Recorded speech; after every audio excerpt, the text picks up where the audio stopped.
আসসালামু আলাইকুম। ছাদ বাগানে আজকে সকালে উঠলাম, বেশ কয়েকদিন পরে ছাদ বাগানে উঠেছি। উঠে দেখলাম কয়েকটা আম গাছে মুকুল আসতে শুরু করেছে এবং অনেকগুলা। এই আম গাছটি দেখতে পাচ্ছেন, এটা এই বছর প্রথম মুকুল আসলো। গত বছর, আগের বছর নিয়ে এসেছিলাম, 2 বছর এই গাছটির বয়স, কিন্তু গত বছর কয়েকটা এসেছিল কিন্তু আম আসে নাই।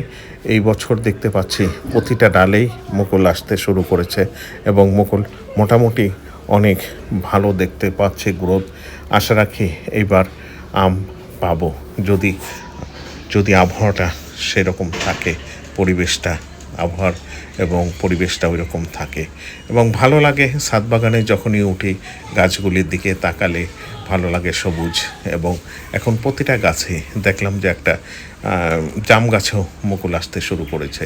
এইভাবে এখন প্রতিটা গাছেই মুকুল আসবে। শুভকামনা রইল। ভালো থাকবেন, সুস্থ থাকবেন, সেই প্রত্যাশা রাখি।